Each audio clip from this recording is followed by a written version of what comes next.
For today's keynote address, we're delighted to welcome Dr. Sebastian Pfautsch to the stage.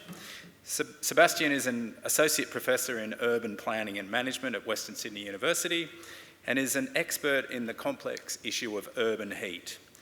Through his research, he investigates how climate-responsive planning and design can help mitigate the impacts of heat on humans, the built environment and urban ecosystems, and therefore is perfectly placed to provide insights to today's discussion. Would you all welcome Sebastian?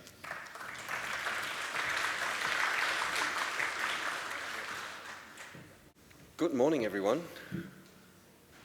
I would like to thank Citygreen and Wesrock and Penrith City Council to not only hold this event, but also invite me and give me a chance to speak about what I do most of the time. And I promise you, I won't mention black roofs. My nemesis. The whole event is gearing towards more shade. And I just thought I'll give a few slides at the beginning as to set up the context. We are, according to this study, very much attuned, and I know from my own wife when we just waited at a traffic light as a pedestrian, my wife would move into that shade of that tiny pole. Do you do that too? I've never done that in Germany because I didn't need to, but here in Australia it seems to be very normal to do that. You can see an example here from an African country. We do that all around the world because we feel much more comfortable with shade. Once you get into a really hot city, this is in Spain in a heat wave, and you wait for the bus, you suddenly find quite a few people using shade to cool down. Not only humans do that. Remember where you mostly would look for lions in Africa? Probably in the shade of trees. Even seagulls. But this is what we do. Isn't that incredible? And then put that tin roof over it to still have shade. I think they should have left the trees where they are. So today we're going to talk about exactly what Adrian was talking about, and I thought, he stole all my thunder. It's done. I do want to talk about climate responsive neighborhoods. I will just talk about, very simply, about why we need them, repeating what Adrian said, and then I'll have a few examples how we build them from around the world, but very importantly also from Sydney, because we are seeing some good examples, and I will have some to show to you. So it's not the doom and gloom. I always try to stay on the positive, and the motivation behind all what we're doing is geared towards the positive impacts, because we know that the clock is ticking. 800,000 years of ice core data. This is a graph from NASA. Over these 800,000 years, we never crossed the 350 ppm dashed line here in this graph. ppm, parts per million in CO2 in the atmosphere. We see there was variation, yes. It went up and down and up and down with cooler ages, with warmer ages, but then we started burning fossil fuels en masse. And about 1950, we passed, for the first time ever in these 800,000 years, we passed the 350 ppm line, and now we're on track to about 450. Currently it's 420 something, depending on where you measure. But it's definitely higher than in the 800,000 years previously, and that is causing climate change. That is keeping warmth in our atmosphere and warming the planet. In Australia, we clearly have a warming trend. Currently, I think average warming before the industrial age is 1.6 degrees, so we already passed Paris. We can tick that. The trends here that you see, this is from the University of Reading. The trend is based on a very large chunk of climate data from 71 to 2000 as a mean. And you see that somewhere in the 80s we started to deviate, and then very strongly in the past decade saw very high degrees of warming in Australia. And we need to address that, as Adrian said, through how we built our urban environment. This is data that I analyzed, bomb data here from weather stations across Western Sydney. On the left-hand side, in the top graph, you see the number of days above 35 degrees. There's a clear increase in those circles towards the end of the graph. In black, you see the number of days above 40 degrees. And then you see the correlation between the two at the bottom graph on the left-hand side, where it's very, very significantly interrelated. When you get above 35, your likelihood to get above 40 also increases dramatically.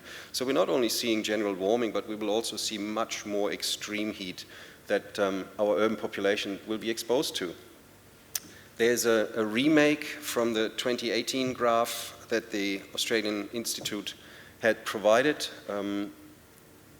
The future trend from west in Sydney CBD to, or from Sydney's east to the west here in Penrith, you can see in the different shades of red the different decades. The data that we analyzed basically brought the predictions from the Australian Institute forward about 30 years. So we're warming much faster than was predicted about 5 years ago. That's quite scary. When we look at population growth, Adrian already had a few numbers for us. We grew tremendously in the last decade, from 4-point-something million to 6.6 million. When I was driving here, I listened to ABC RN, and they had people on that said, in the next 2 years, we're expecting 715,000 new migrants, overseas migrants, to live in Australia. Most of them will live in Sydney and Melbourne, or try to live in Sydney and Melbourne. We will have to build 250,000 new homes for them. Incredible numbers in 2 years, and we already have a housing crisis at hand. So the numbers I looked up a few days ago at the Australian population clock, 44 seconds, and we have a new arrival in Australia to live here. They all got to go somewhere.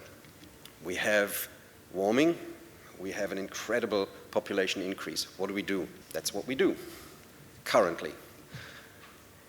Either we densify the existing city, or we build urban sprawl at the fringe zones. You may be familiar with this map. It hasn't changed much. This is from 2018. You can see where the growth centers are. The airport, of course, part of Liverpool Council, the whole aerotropolis around Badgerys Creek. We also have a large growth area up in the north, part of Bankstown and the Hillshire.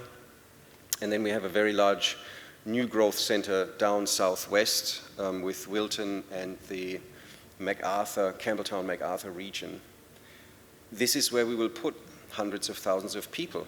And if you will see, this is Bureau of Meteorology long-time data for mean summer temperatures. These growth areas are in the hottest part of Western Sydney. So we're putting all these people that arrive in areas where we know there is the greatest climate risk for extreme heat. What do we do about it? How do we do it? Well, the government already 2 decades ago, more than 2 decades ago, produced these maps where they knew about these 2 growth centers at least, the one in the north and the airport, or the aerotropolis. And they already predicted up to 1.75 degrees of warming due to land use change, urbanization. This is particularly in the evening in summer, 7 to 9 p.m. Warmer evenings, warmer nights, less respite when you need to recover from these very warm days. That's known for more than 2 decades. I would be really interested to see the new maps that the government would produce, also including the southwestern growth corridor. Because, as we heard in Adrian's talk, cities are so important when we want to mitigate climate change. The IPCC, this is from 2021, it was renewed just this year, has for the first time included a section, a specific section on cities in their reporting. Hasn't been done in all the years before. Now it is very prominent that we need to address how we build cities and how we deal with the existing cities for retrofitting and other purposes. Geometry, the human activities, and also the heat-retaining properties all provide warming to cities. The only 2 aspects really that help cooling cities down is blue and green infrastructure. And when you look at the effect size, then trees are the most effective urban cooling system, our natural air conditioning system for cities. Here up to 3 degrees, we've got studies that land surface temperature goes down by more than 12 to 15 degrees on average in really green cities. And air temperature can be cooled by 1 to 3, maybe even 4.5 degrees Celsius, that is. So very, very, very effective. But of course, as I showed you on urban sprawl, for example, we build cities in a way that there is not even space left to put trees in. It's a real big problem here in Western Sydney. A thermal image that shows exactly this warming effect. This is in Western Sydney. You see a vegetated part, you see the urban sprawl. It's very clear what we're doing. Again, I want to point out, and you're probably all familiar with the problem with lot size and house that just doesn't allow to put any trees, meaningful shading, and therefore cooling, into those small lots. The average gross floor area that we build here in Sydney is 252 square meters. That's more than American average houses for single detached dwellings. They're huge homes on very small blocks. It's just no space left. And then we get all the warming. Of course, roads and roofs are the most common culprits because we need to service all these individual homes with our rubbish trucks. We need a certain width of those roads. We can't even reduce those kind of measures that we know contribute to urban heating and then overheating. And that's the resulting, the planning process that really brings us to these results. It's a very linear process where you have your planners and designers that just construct infrastructure, and you may have benefits later on that the residents can reap in, and we have scientists like myself that come to the final result and study it and say, oh, it's bad. Well, we should really shift to something more circular.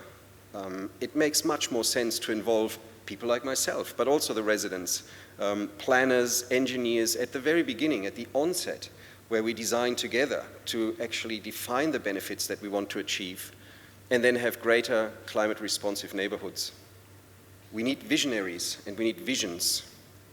This is London, and I think it very nicely pulls together all the different things that we need to think about when we start designing climate responsive neighborhoods. You see reflective surfaces, you see a shift from car to active transport. There are pocket parks, green facades, green roofs. It's the sum of all of those that will give us the benefits that we're after. It's not having a rooftop garden and feeling good about it. It's not painting a single street in a reflective painting. It's the sum that we need to address. And we can do this. This is Canberra. 1927 to 1990, fast forward, the view to Hague Park. This is where the city grew towards the foothills in the west of Canberra. We can do this. This is here in Sydney, Sydney Olympic Park, the view from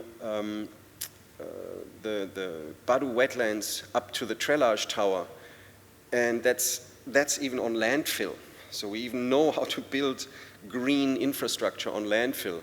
Yes, it takes time. You can see 1988 when the park was actually opened for the bicentennial celebrations, until 2022 when I walked past and had access to these historic images, and then compared them one-to-one with those views today. And also, just an example of how we can bring in blue-green infrastructure, and we're doing it. 1900, this is Oxford Street on the left-hand side. 1900, the place where the bubonic plague came to Sydney. And you can imagine why, because it was just disgustingly dirty and unhygienic. But today, very close by, the Reservoir Gardens. Who hasn't seen the Reservoir Gardens and is from Sydney, I highly recommend you go and visit this beautiful place.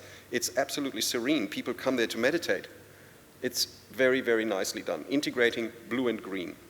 And we see this across the city. These are examples how you can integrate blue and green. Relatively simple. We don't need to go complex or, like Adrian showed us, a whole city in China. We can start with the small bits, but again, we need to do all of them, all the small bits. These are just some rainwater and passive irrigation pits where you can have plants or even trees that you help grow and transpire and therefore cool by providing additional water. But you also can go a little bit more complex. This is in Portland. I think a very, very beautiful example, visually amazing, also from other senses, like hearing and feeling the temperature when you walk through this little street. It's combining blue and green infrastructure. It's all planned, it's man-made, but it works. It works really beautifully, and it's not that complicated. We also can use our applied science. And these are examples from the reports that I've been producing for councils here in Western Sydney, but also for the New South Wales government. This type of science is, I think, very necessary, because you're not reading the papers that I'm writing for the scientific journals. You may not even have the subscription to them. But all of these reports are free. You can download them from the internet. This information is out there. It's all based on empirical measurements. There's nothing modeled in these reports. We're looking at all sites. As I keep saying, we have to address the sum of it. We're looking at playgrounds. We're looking at schools. We're looking at car parks. Yes, we did paint 45,000 square meters of roads and car parks with highly reflective paint and studied that. Was it good? Well, yes, surface temperature went down, but if you walk your dog over these surfaces, you would feel about 3 degrees warmer because of the direct reflection of sunlight. We didn't know that before, and of course it helps councils now to decide that they shouldn't paint the mall or shouldn't paint areas where you have high foot traffic. But other areas are absolutely worth painting. We delivered the green track for Parramatta Light Rail. I don't know if you've seen the green track, but it's one of the ways where we substitute concrete for, we substitute concrete with, I should say, grass, and therefore pervious surface, porous. It evaporates, it cools, it binds particles, it even reduces noise, and it looks good. So very practical examples that you can use also to lobby when you talk with designers or even with government officials. Here in Penrith, we did the summer study in 2019-20, where I measured 52 degrees Celsius, not too far from Penrith City, actually. But what this study supported then was a development where 2 years later we see a change with an amendment to the LEP and DCP, so their local environmental plan and the district control plan, or development control plan, that now has a special section on heat and how to deal with heat. Penrith was the first council, because it's really necessary to deal with heat here, that implemented these changes. These are binding changes to development in this council, and the next council is Cumberland, that is now looking at actual legislation around heat and implement that into their local planning. So it is helping. It's just maybe not fast enough for my own liking. We shall see. This is work that later on during the day, David Martin from Sydney Olympic Park Authority will talk about a little bit more. We're trying to address this issue at what we call the top of the policy pyramid in Australia, going to Australian standards and helping them to provide documentation that could over time, from a handbook, develop into a full standard. And we know that over time then standards just become standard practice. So we're really happy. It came out in February this year, this handbook. It took us about nearly 3 years to develop it. Industry partners, government officials, us as scientists, we all worked very hard together to develop this handbook for urban green infrastructure. And I don't want to go too much into detail here so that David can talk about it later on. But what I think is the greatest achievement in this document is that we clearly say, when you have a development, whatever size it is it a suburb or is it retrofitting, you should be net positive when it comes to green infrastructure. If we're not net positive, we don't make our cities greener. It sounds crazy. People really think, oh my God, net positive, how can I achieve that? Well, in many places, it's not even a big achievement because there's not much green infrastructure to start with, green infrastructure. So you can really improve a site by developing it and having these net positive outcomes for urban greening. I also, with my own students, work on these effects that we want to see, and we test if the kind of planning structures and the kind of development that we're seeing works for the future. This is from my student Sophie Moore. Sophie walked through many suburbs, new suburbs, in the council area of Blacktown. and measured more than 1,100 trees by hand. Measured the diameter, measured the crown width, measured the total height of the trees, measured everything to set up empiric relationships that you can see here for 18 species, where on the x-axis you have the diameter, dBH, and on the y-axis you have the crown area. This is a relation over time. As your tree grows in diameter, it ages, it also grows a larger crown. And you can see some of these relationships are really strong, so we can use them to now predict how growth of canopy cover in a suburb will actually develop over time.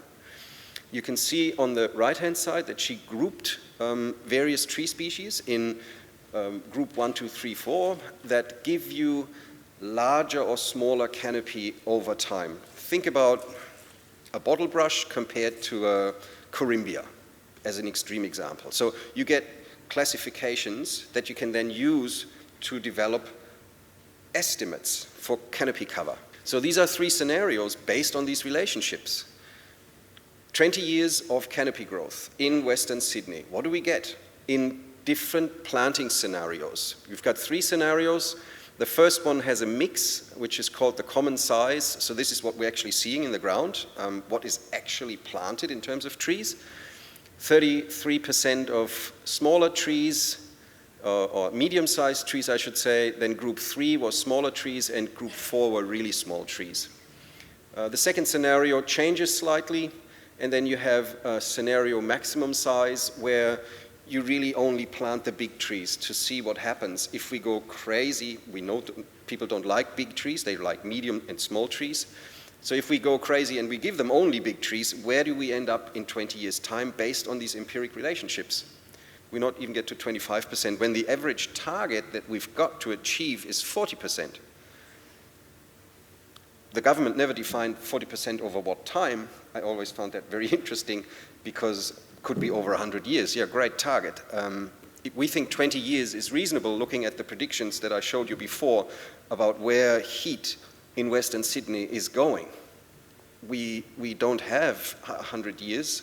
We have, well, according to the IPCC, we have about this decade, and we have to really implement some big changes in this decade before we get to tipping points that we may not be able to reverse. So even 20 years is a very positive estimate, but the way that we're planning, where you have no space left on those lots because you have such big homes built on them where you can't introduce additional shade, even if we go crazy and plant only big trees, Sophie's work clearly points out that at least in 20 years, and there's no space left to put more trees, by the way, these are all trees that we can actually fit on the streets, then we're stuck at below 25%. It's not the target that we're working for.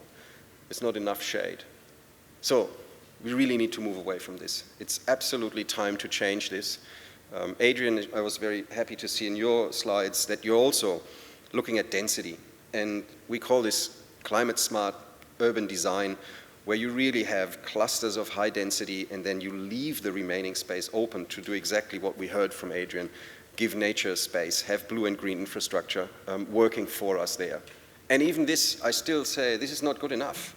When people start to change, what is this? An example from Freiburg, where I studied forestry. This was done more than 20 years ago. People are capable of designing this and building it. And I had a friend that actually lived there with his family, and it was really weird because the home wasn't made for opening windows anymore. And at the beginning I thought, that's a crazy concept. I want to have air coming through. But these homes were regulated in a way and insulated in a way that they just kept one temperature at around 22 degrees constantly throughout the year. Minimal heating, no cooling. It was just beautiful. It was really pleasant. This is what I can see for Western Sydney. Medium and higher density, but then leaving nature space for us to enjoy. And also for support of biodiversity. Cooling, you get cooling, actual cooling from this. So rather than having urban sprawl, I think this is really the concept for Western Sydney that is much more climate resilient. And we're trying. This is one example I know of. It's in Blacktown, relatively new. A settlement, I think it's just under 100 homes. Fairwater, where they integrated the mature canopy that was on the site into the design, where all homes have a heating and cooling system that is geothermal. No more electricity for air conditioning. You have blue infrastructure integrated. You have light colors. You have recreational space right next to where you live. There's a train station very nearby, so you can use public transport. We're trying. It's one example. I would like to see that these kind of developments are rolled out at scale. There are other examples where we have pockets that make sense for climate resilient design here in Sydney. The old coal loader in Waverton is a very good example for urban resilience and integrated food production at an old industrial site. Suburbs like Bella Vista and the Ponds have very, very smart stormwater management systems integrated in the landscape, where you have lots of green pathways that connect these pockets of little green areas, where you have ponds, where you have lots of wildlife. We do have this, but again, not in Western Sydney so much, where we see urban sprawl taking over. We operate at the moment the SIMPACT project at Sydney Olympic Park. There's a QR code that you can scan if you're interested to visit our webpage. We stream live data out of this smart park, where we optimize irrigation using a digital twin and artificial intelligence to give us the maximum cooling during summer from this park. So Sydney Olympic Park is densifying, and therefore we said, well, we need to provide the most cooling we can. Let's use the park as a natural air conditioning system. And this irrigation system that we're now operating does exactly that. There are other parks in Sydney, like Sydney Park in Newtown, that also integrate blue and green infrastructure, very, very smart. And these are the forthcoming buildings. There's one in Waterloo. Here's the new Atlassian building at the Sydney Central Station. They're all integrating green. They're all collecting rainwater. The Atlassian building even wants to be the tallest cross-laminated timber construction in Australia. So this is really nice to see another example of using substitutes for concrete and steel, and we now have the first cross-laminated timber factory in Australia, so we can produce this very, very climate-resilient building material ourselves. This is a really great example. Start small. Think about all the bits that you can do. You have a light surface that will not accumulate heat. You're using materials that are sustainable, at least more sustainable than steel and aluminum and concrete. And you're having a green roof, even at a small scale. That collects rainwater, it slows down stormwater, it provides cooling. So every little bit, even at a small scale like this little hut, needs to be thought through and adjusted to become more climate resilient. Then, of course, we need to think big. This is Hornsby. It was recently voted from all council areas in Australia, I think there are 340, to have people there with the greatest well-being. I can see why. It's very nice and green. Yes, it could be denser in parts, but it's an established suburb where we need to retrofit. And I can see that this has taken time to develop, but the question is, do we have the time for Western Sydney to develop something similar? Can it grow organically, or do we have to accelerate that we're getting to these kind of outcomes where you have high well-being in the population? We can build climate-resilient cities and neighborhoods. There are lots of examples. We just have to start being serious about it. Use the science. There's a reason why we're doing this science. And we're producing it for not only our own knowledge and the ivory tower where we publish our papers, but really to inform what is done outside the ivory tower, how we actually build for people. My message today really is that we should forget about sustainability. We have wasted a lot of time not achieving what we want to achieve. We should rather embrace regeneration. Regeneration, urban regeneration, is the phase after sustainability. We can achieve regeneration because we know where we came from. We know what we lost. I'm not sure that I actually understand how a sustainable city looks like, but I know how a regenerated city looks like. I hope you enjoy this whole event. There are lots of interesting speakers, and I thank you that you listened to me. Thank you.